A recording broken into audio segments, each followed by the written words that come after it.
Because, like, just because we haven't heard of someone here doesn't mean that they've never played before.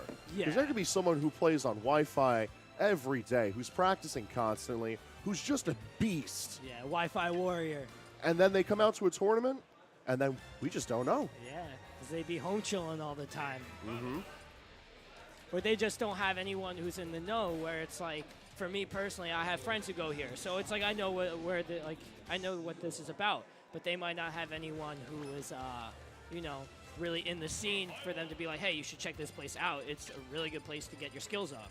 Right, and that's why we always make it an effort to like just spread the word about AON, especially now with Ultimate coming out. Yeah. We're spreading this name to the winds, man. Got to get that word out to everybody. I'm interested too on how the setup's going to be with the Switch and everything, like how all the setups are going to work out. It's going to be interesting. It seems like one Switch is fine for running one setup. It's not like how in Splatoon everyone needs their own Switch, or in ARMS you need two of them, or else it like lags if you're on the split screen version. But with that being said, there's still so much that we need to know about Ultimate. Like, we just recently, thanks to the Spanish scene, they had an official event with Nintendo of Europe where they had the first, like the press release build. So like that was the first time we saw what we're getting on release, basically. So they had all the characters, they were playing on all the stages, and like Nintendo knew what we wanted to see. They had like different events where it was like, all right, so this is 1v1 with hazards off and no items, and it's like, that's pretty close to what we're doing competitively. So it's like, this is where everyone's watching. Which is funny too, because they usually take the exact opposite route, where they're like, play it for fun, don't play it competitively. This is a party game. So it is cool to see that they are doing stuff where it's like, hey, if you guys do want to play it this way, which is, you know, a great way to play it, this is what it's going to look like generally. Yeah, it looks like Nintendo went with that approach with just like, hey, this is a great game. You want to play it like this, you play it like this. You want to play it like this, you play it like that. It's like, it's not just intended to be played in one way, it's just intended to be played. Yeah. Which is really like, I feel like this game is the only really sandbox fighter really ever, you know? There's not really other fighting games that are like this. There's very few, and they take a lot from Smash, whether they just take inspiration or they're immediate clones. But it's like, Smash is the one that started it. Yeah. And then plus, like, there's so many, like, recognizable characters that even, like, just some random person or some little kid or anything like that, they're going to know who, at least one or two characters. Like, millions of people around the world know who Pikachu is or who Mario is. So it makes it that much easier to pick up the game, and then you learn about characters you might not know about. Right. Like, I know for a fact when I first started playing Smash, I didn't know who Captain Falcon was. I don't blame you. They don't make Captain Falcon's games anymore. F-Zero hasn't had a game in like 16 years, dude. Even Star Fox. I was little when Melee first came out, so I didn't even... But I learned about these characters, and I learned what games they had. All right, so we can go right into tonight's first match on stream. We've got Ashmin and GutBuster returning to the set, and then Rob and Def. So these are two new members of our scene. I like the name Def, though. Never hear him coming. Yeah. All right, that was good. I like that. Yeah. So we got Def playing Lucina. Lucina, another very good character in doubles. She plays a similar role to Cloud in that like she can just do a lot of things, and she does them good. And she covers a lot of options as well. Yes. And then we got Samus. Now, Samus is a bit of a stranger character. Especially in doubles. Yes. Yeah. Definitely not someone that we often see in doubles. Now on Long Island, we're fortunate enough that we do have a Samus player who's pretty decent. We actually have a few players who like Samus. So we're fortunate enough to see her on a somewhat regular basis. But on the whole, it's not a character that you get to see, especially in doubles. And on top of that, too, you are going against a villager, someone who can pocket all your stuff and use it against you or your teammate, whereas if you fire something off and they catch it, your teammate not see it coming if they throw it back their way. Right. There's a lot to watch out for Ashmin and GutBuster's team. But it looks like Blue Team trying to take a lead already. They've got the stock lead. Def is doing a good job of just trying to force Green Team in one direction or the other. Def be putting in that work right now. It's the only one hanging on to his initial stock. But Ashmin trying to cover the ledge as best as he can, and GutBuster doing a good job of controlling the platform. How do you feel about Smashville in doubles? I do like it. You got the moving platform, which can mess you up sometimes, but it's almost like FD, where no other platform other than that one is really going to be getting in your way too much. That was a nice tree. Yeah, Rob Giving off that oxygen. But yeah, I do like the stage.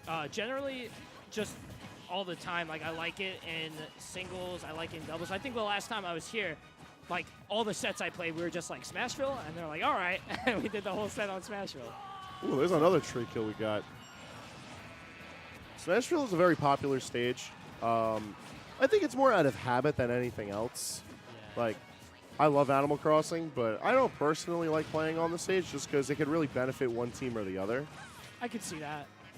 But by the looks of it, Blue Team is doing a better job of like keeping a hold of the stage themselves. And it's reflecting at least in their stocks and on the percentages, because Green Team is they're struggling a little. They're keeping it like somewhat close. I don't know. If Cloud gets it going, this villager's been planting the forest right now, so you never know, but it is looking good for my man Dev. I don't know him, but I like his name. Yeah, he's playing it nice, staying alive at 146 and counting. And one thing I've noticed is that Def is staying a bit more aware of where Rob is and like if Rob needs help. And that's always something, like regardless of how often you play this game, like communication is such a big factor. Oh, it's looking like like it's cleanup time for Rob and Def. Yeah, they've got it down to the 2v1, and GutBuster is bleeding right now. Yeah, as long as they play it safe, this is looking like a dub. Smart move to counter the tree. Oh, but unfortunate. Pulled the trigger too early on that. Yeah.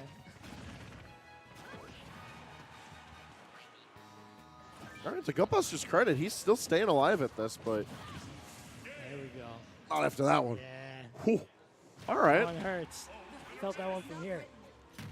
Yeah, that was rough. That was like, so Rob was covering it with the up air too, like just in case something happened. So, Maybe if he DI'd a little bit to the right to try to, or air dodged it, you might be able to clip him on that up air. well, that's the game one. We'll see if Green Team makes any adjustments. Sometimes players will switch their character, or like Maybe they'll even figure a new stage too. You know, that might benefit them. They looked like they didn't have stage control much at the time. Now I'm personally thinking they can use a little bit less space. So either Lilac Cruise, which closes in the stage a bit. It still has platforms, but everything's a lot closer in together. And both Villager and Cloud can make good use of that.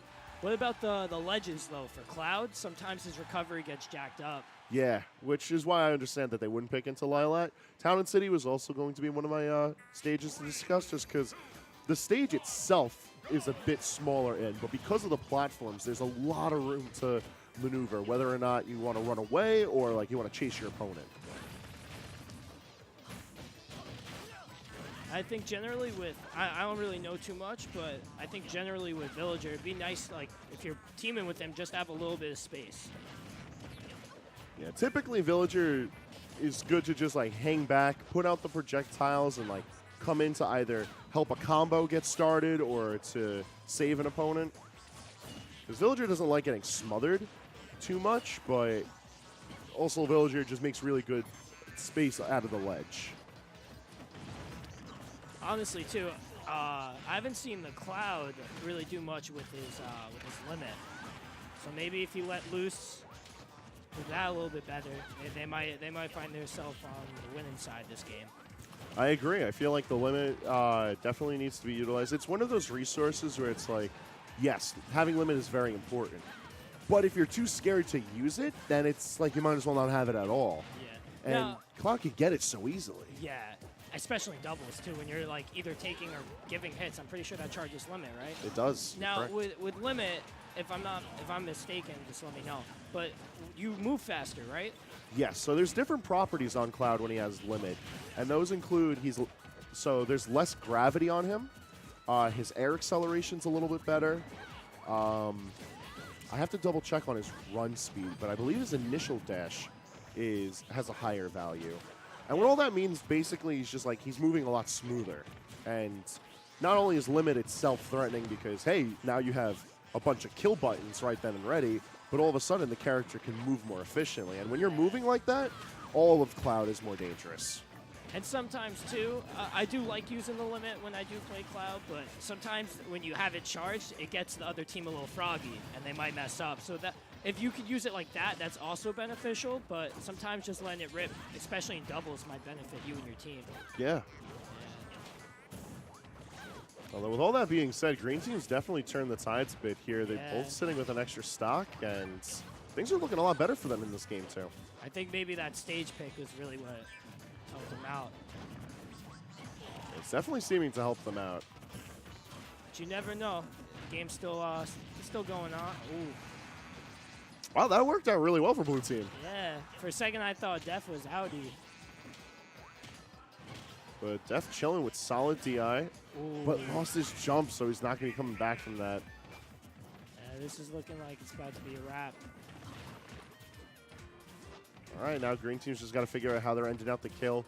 With the extra stock on Cloud and Cloud having his limit, there's plenty of potential here. Surprised he didn't use the limit there. Yeah. He went for the grab. Because even if he finesses it and you miss the limit charge, and he clips you, you still got the extra stock to front with. So. Right. Oh, there we go. Ooh, he just ran into the pole. Hey, it happens sometimes. Yeah, man. no, that's the most satisfying villager kill when you just drop it. So, yeah, it was a good game. It's cool to see like one team kind of have their way with another team, and then next game they just bring it right back and a good game 3 going. Yeah, it's nice to see the back and forth sometimes because like you get to see more of the players, you get to see how they adapt and like what decisions they're making that are right, what's wrong, like how are they going to fix it. Yeah, it comes down to this game 3. Where do you think they're going? I could either see them going back to Town and City because Lucina and Samus don't do too bad on that stage, or I could see them heading out to like maybe Final Destination. It looks like he's changing. Ooh. Oh, we're gonna have a double switch? All right, so we got Mario and Yoshi. Yoshi is like a static character we see here on Long Island for no good reason, despite the fact that we just have Yoshis. I don't know. When I first started playing, I liked Yoshi a lot. I used to play him a little bit in Melee when I played, but he's got some pretty strong moves on him. He does. I feel like he could live pretty well too. Doubles, I don't really know. I didn't really play much of him in doubles, but we'll see how he operates here. You know, one of our best static teams, who oddly enough isn't teaming today, is Suarez and Raptor. Oh, Double Yoshi. Yep. Yeah, Double yeah. Yoshi, a despicable team that has amazing success here at AON. And when they travel, they don't get to team outside of AON too often, but when they do, they show up. And when people see the Double Yoshi, they're like, "It's Yoshi in doubles. What's the worst that can happen?" And then they're walking out with like 3rd or 4th place. Yeah. No, on top of that, too, they're both just phenomenal individual Yoshis. So you put them together, they know how the other character works in and out. Definitely. So they like, oh, I'm going to go here. Like, I know where my boy's going to go. So it's always a good thing, like, when you do a duplicate character team, you know how your teammate's playing. Right. There's a lot of values to that, but we could talk about that another day when we do get to see the double Yoshis. Tonight, no double Yoshis. We got Yoshi and Mario, at least for what we have on screen right now. And at the very least, it looks like they're keeping things at an even. Rob and Def have been going in a lot more on the green team. And I feel like that's what's helping them keep this at a standstill. One thing, whenever I see Mario against someone who has a very linear recovery like Cloud, you always got to watch out for that cave. People be getting that cheese too often. It's definitely something Ashmin has to worry about. Yeah. There we go. There's that limit we were talking about. He finally breaks the limit cross slash, and it pays off for him. Yeah. Good patience on Ashman's half. See if this double character switch pays off. 'Cause they weren't looking too bad in the last game. If that was me, I don't know if I would have changed characters or not. You just played 2 games with the same character. Oh, you got the taunt off, though. Ooh. That's always one of my favorite parts about Smash is that you can taunt. Yeah, it's always nice. And there's a lot of variety in the taunts, too. Yeah, nowadays. And plus, there's some little goofy you could do to let you know, like, yo, it up. Right. That was a great forward smash from Mario. Sometimes you just need to throw it out there. Like, Yeah. it might not be like the most optimal thing, but it sends a message to your opponent if you're willing to just press big buttons on them. Yeah, and on top of that, too, when you're in doubles, ooh. There's that cape. Yeah, what do Look you at know? that. Yeah, he's looking super out there right now. Oh, they got the, yeah. Oh, he's going to not opt to take that. I think that's a smart idea, though. I think Mario matches up better with Cloud anyway. Yeah, traditionally, Yoshi has a bit of difficulty against Cloud. Yeah, no, that was definitely a optimal play call right there. So now it's all a matter about how well Def can bring this back. Yo, Ashmin trying to taunt, too. Yo, I like this this taunt matchup we got going on here. Ashmin trying to show these new kids on the block what's up. This has been a great set, though, so far. We'll see how everything pans out because, yeah, Mario's looking nice right now, but Cloud could kill you like that. Like, you blink, you could die against Cloud, so you got to watch out. Ooh, that was... Ashmin chose the limit blade beam. All right. I don't agree with that because even Mario could have just caped that away. That was a great up smash. All right. Yeah. That was a little sketchy for me. I wouldn't have thrown that out just because, you know, I play with a lot of Marios who like to cape a lot, so I always got that in the back of my head. Like, it's always something to worry about. And that was one of those situations where it's like, this could be it, but yeah.